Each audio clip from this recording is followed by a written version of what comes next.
You ready? Okay, but you're kind of cut off. I know, but once it's videoed... No, this is what it looks like.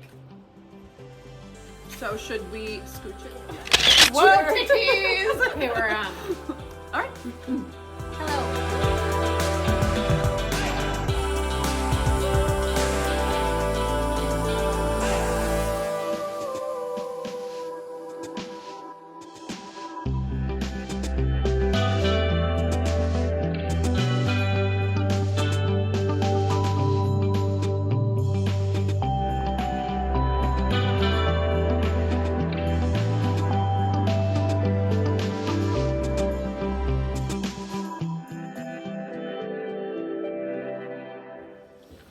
Hello, welcome to Where We Knit.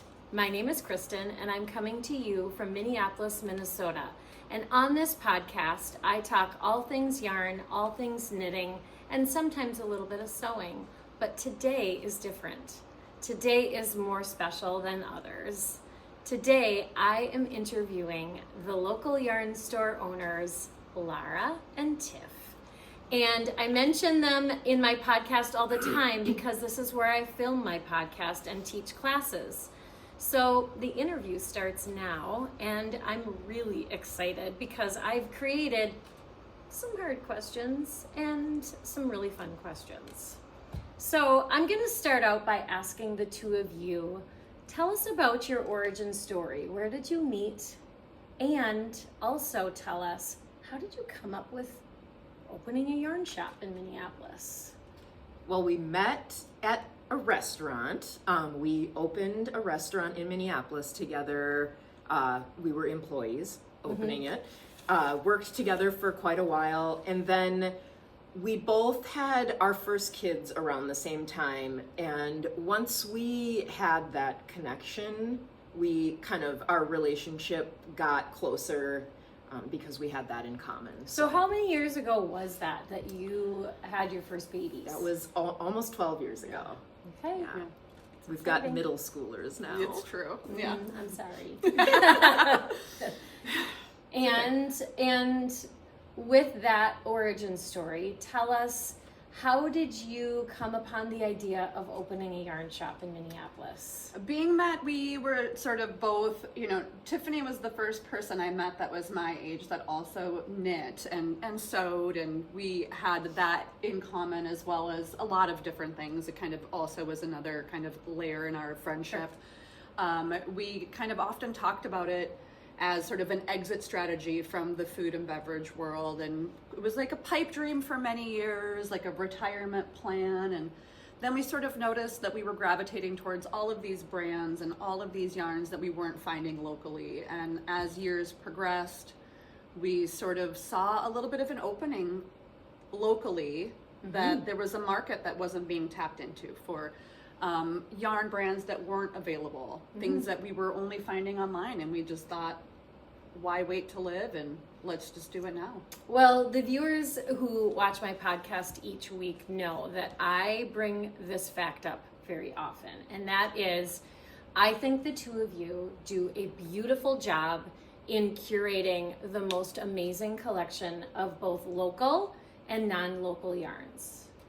Here in Minneapolis, we have a handful of yarn stores in the Twin Cities metro area, but I feel like, and I'm not just saying this because I'm a part of this shop as a teacher, but as a yarn, I'm going to say connoisseur, I will say that you do an amazing job of curating some really beautiful yarns in this shop. So if you haven't been to Dandelion Fiber and you're local, you should check it out. Or also check them out on the website. The other thing I want to say is that everything that you mention and that I mention is in the description box below, with links if you are interested in any of the things that we bring up. I am going to do favorite things at the very end, which sometimes are knitting related on this video, and sometimes not. So Tiff and Lara get a chance to share their favorite things as well. So I'm gonna bring up, let's see, as we're talking about curating yarns, I have to ask them for sure, what is your desert island yarn? if you could choose, think about this yourself too. For the people who are watching this podcast, think about what is your desert island yarn. I had a hard time coming up with this myself, so It's a hard one. Who wants to go first? Well, mine is a little tongue-in-cheek because I took it literally, but also it's a yarn I love so much. Mine would be Knitting for All of Pure Silk because I would be stuck on a desert island and it would be hot.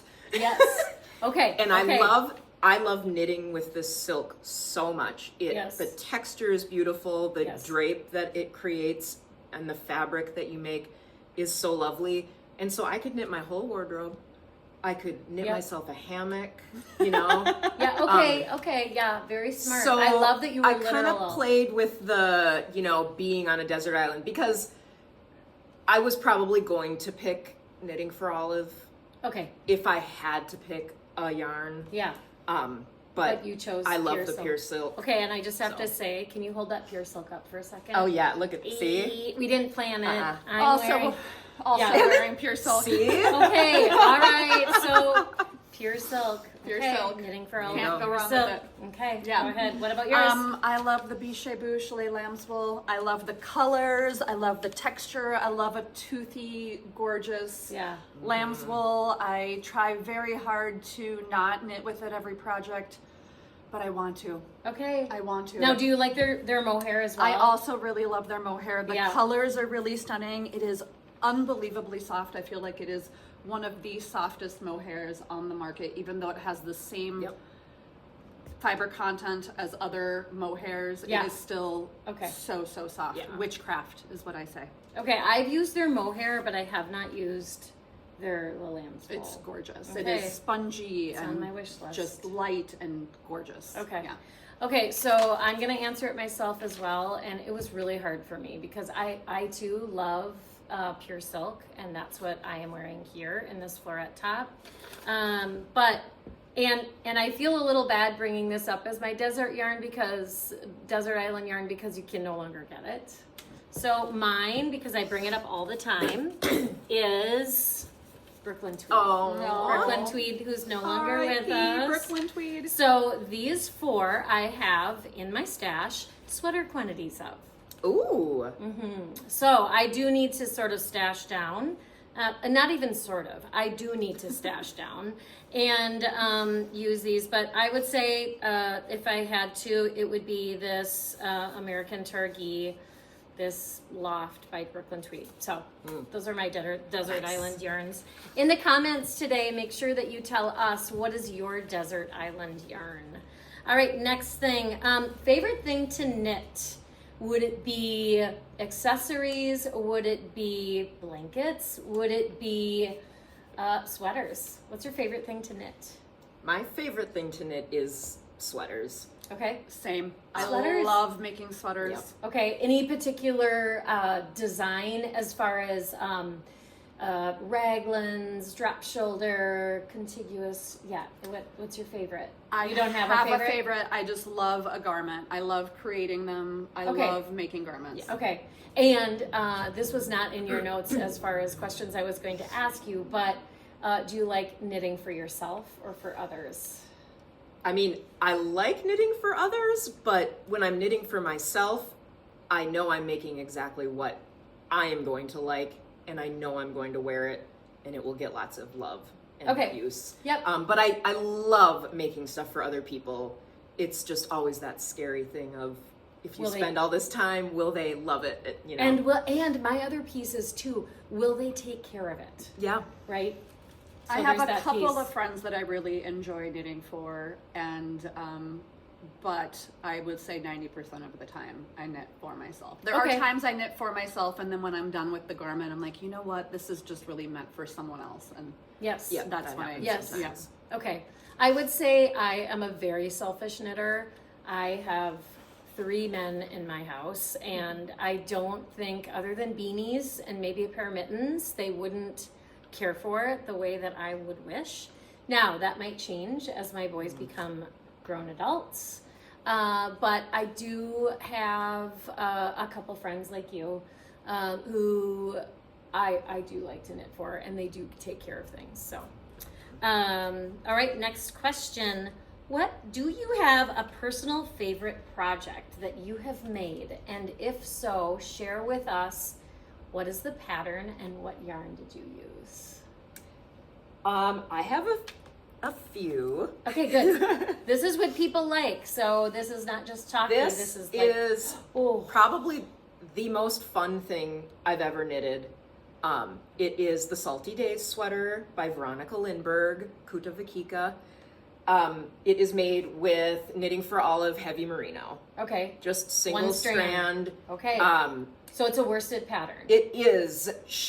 I think she writes it as DK held with mohair, but I didn't want personally the mohair to take away from the detail. Yeah. Okay. Wow. So I've just discovered in the past year that I'm not really a huge colorwork person as far as what I like to wear, but doing different patterns and different texture and stitch work is so enjoyable. Okay, that is so beautiful. That is probably my favorite. And what yarn did you? Oh, you used Knitting for Olive heavy merino. Okay. And then my others, because I'm a stripe girl, if you can't tell. Stripes are her neutral. Yeah.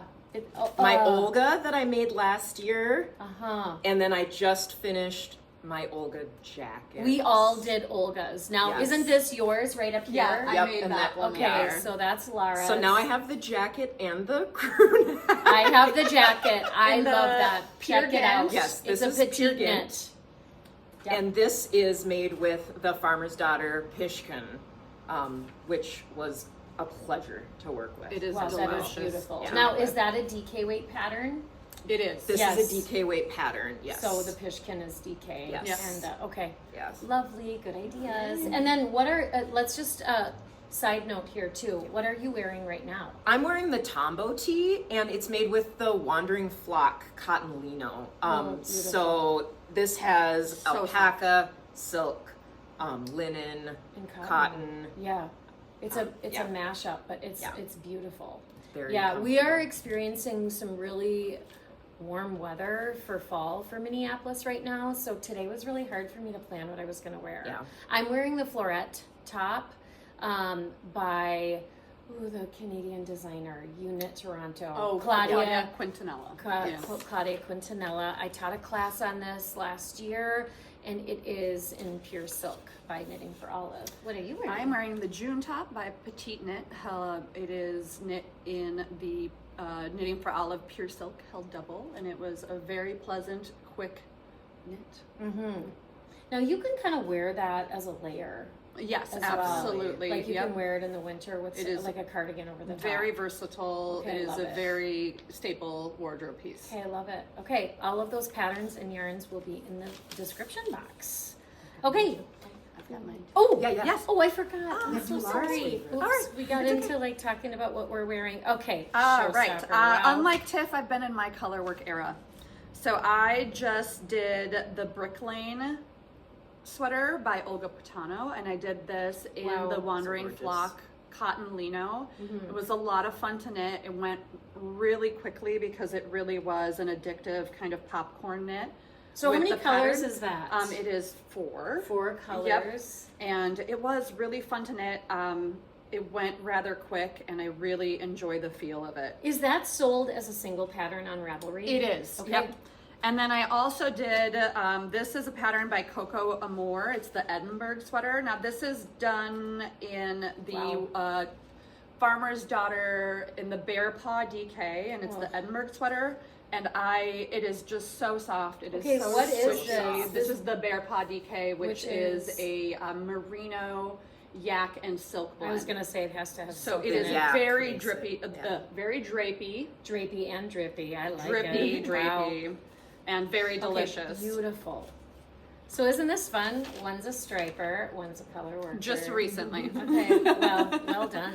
There's one thing that I have to say when I talk to people who are in the store for a class, maybe in the evening when the two of you are not here, and one thing that I think that you should pride yourselves on is that whoever it is that comes in the store, they always mention how incredibly friendly and helpful the two of you are, but also what a wonderful community that you've created within the 2 years. So I think you should pride yourselves on that as well. Thank you. We for sure. really love the community here. Like, we think it's so important right now to build community, to have community, to hold our loved ones close, and to gather in Agree. general. Agree. So as you plan ahead for the seasons to come, what trends are you noticing in knitting and yarn and crafting?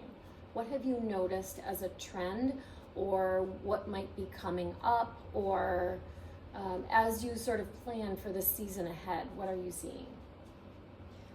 I think for us, planning for the season ahead is a lot more intuitive. Yeah. I feel like Sure. Lara and I are both really good at just honing in on something that is beautiful to us and looks interesting, and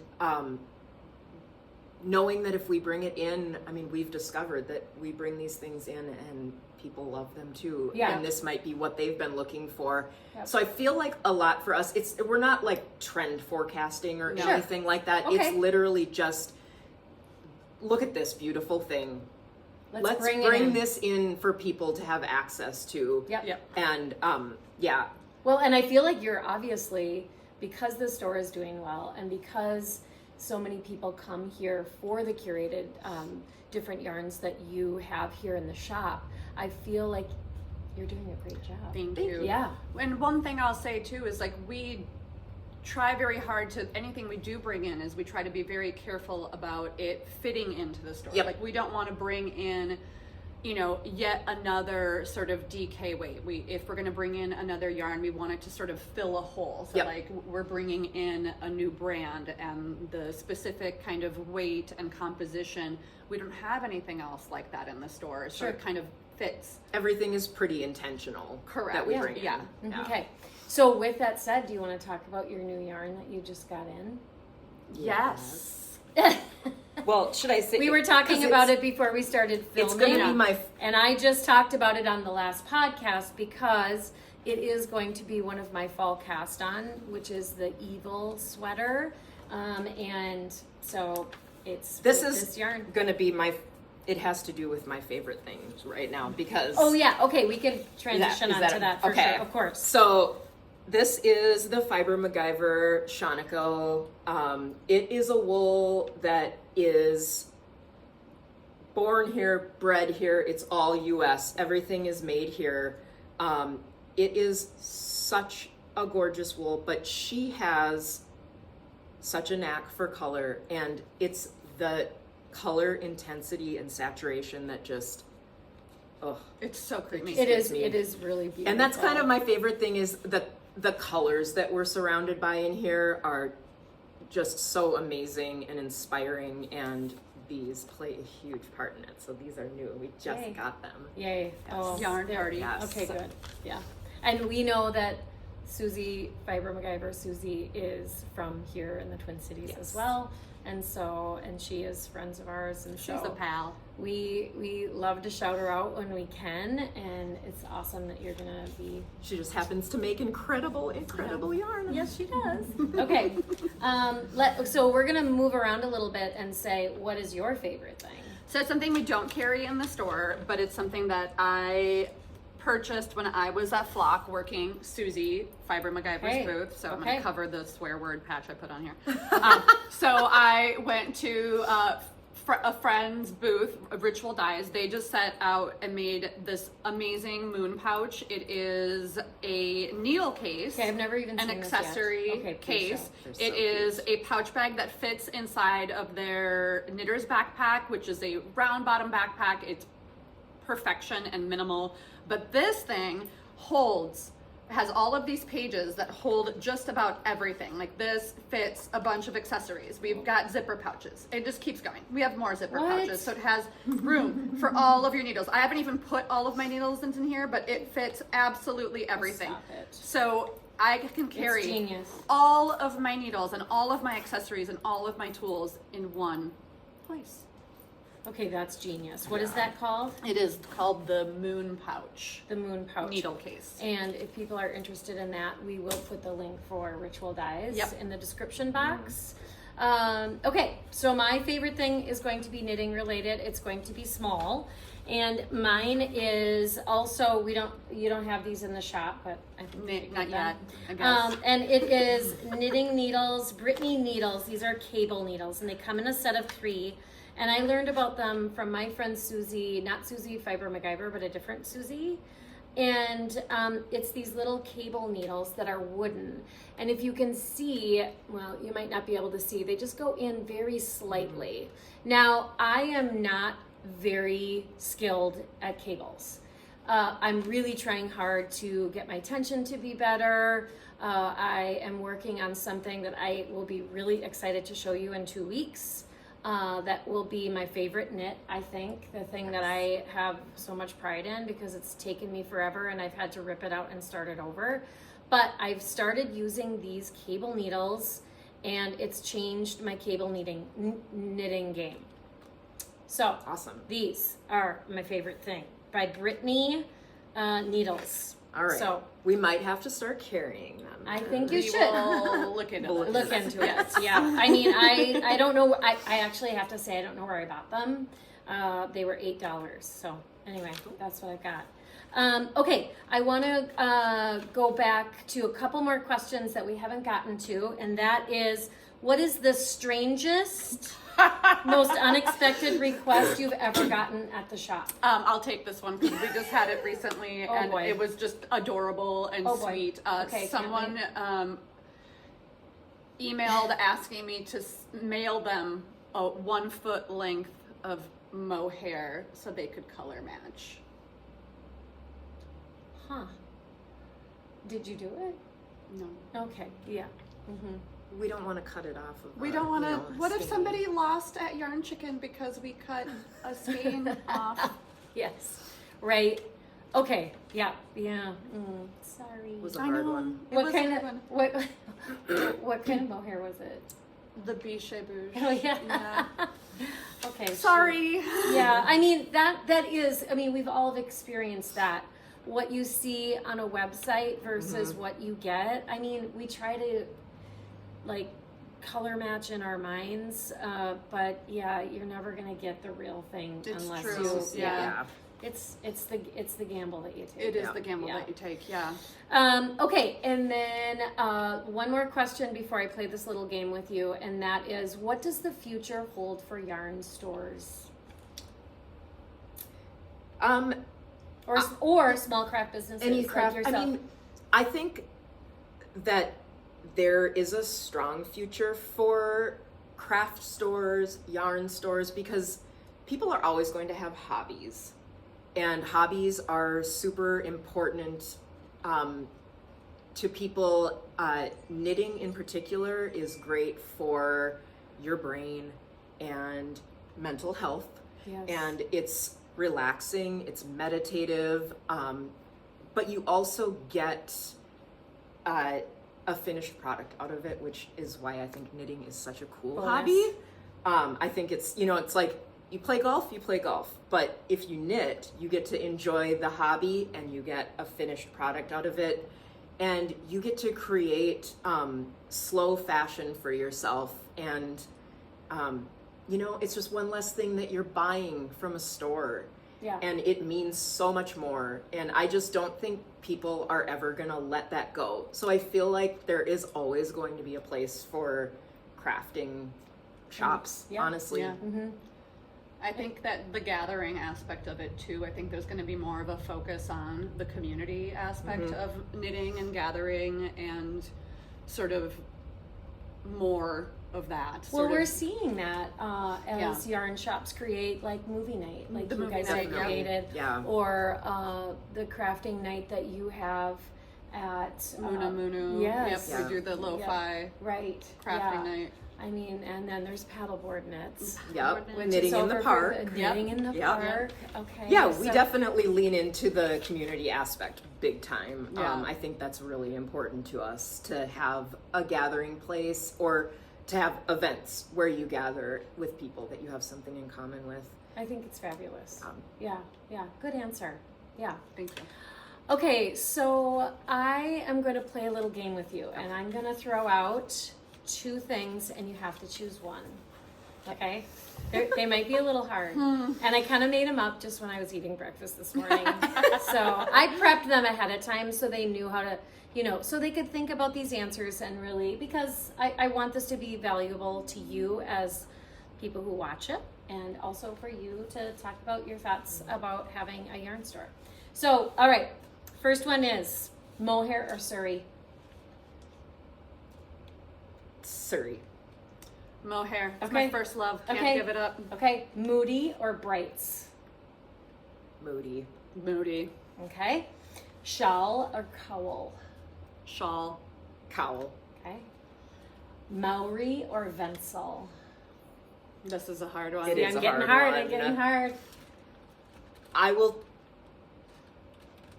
I'll choose Maori. I think it's a 50. It's a honestly 50. I know, 50, that's why I so To me, did it's Vencel for fit. It's Maori for design and like variety. variety. Yeah. Okay. Totally. All right. Okay. Yeah. Fingering or worsted? Fingering at this point. Yeah. Okay. That's a hard one too. I feel like the longer you knit, Yeah. the finer you go. Yeah. I think I actually enjoy knitting fingering weight better. Okay. But thinking about worsted weight sweaters in the middle of winter is also a really nice thought. So Okay. that's Worsted. too hard. I don't know. And my last one will be in getting a tattoo, sheep or yarn ball? Ooh. Well, I have a yarn ball and a sheep. Oh, that wasn't a very good one. Okay, well, I thought I was really gonna stump you. on That's this awesome. one. As a non-tattooed person, Yeah, what would you choose? What would you if you choose? had to choose one? I would say a sheep. There All you right. go. There you go. Yeah. Thank you for joining me Thank today. you. Thank you. We didn't do the dandelion one this time. Which The one? The name, where the name came from. Yes. Oh, I'm gonna add one more. Yeah. One more. Oh. Okay. Where did the idea of dandelion fiber come from? Yes. So the name, we wanted something that was like a little bit cheeky. And we thought, dandelions, they're kind of seen as weeds, but they're this really beautiful, multifaceted plant. You can eat them, you can dye with them, and then they kind of transform and you can blow on them and make wishes. They're just magical. Lovely. Yep. I was wondering how you were going to answer that because I was thinking there's got to be something behind the dandelion. Because if I ever opened up a shop, I don't know what I would ever. I mean, It took us a long Did it? time to Did it? decide on Yeah. a name. Yeah. Yeah, we really did a ton of brainstorming and talked about it a ton. Yeah. Okay. Yeah. Okay. Yeah. It was I- important to I us. love that. Well, of course. Yeah. Yes. And dandelion came up right away, but I had helped a friend of mine open a shop that was also named after a flower, and I was like, God, it was just like too similar, and Right. I was worried about that, but I was like, it just instinctually, like it just felt so right that we just Yeah. went with it. Yep. I love it. I love it. Thank you. Thank you. If you like today's podcast, don't forget to subscribe and give me a thumbs up, and you will get notified when I put up another podcast. Now, I am trying to do, it's hard, but I am trying to do every 2 weeks that I have something new for you to watch. But thanks for watching today, and can't wait to see you next time. Bye. Bye. Bye.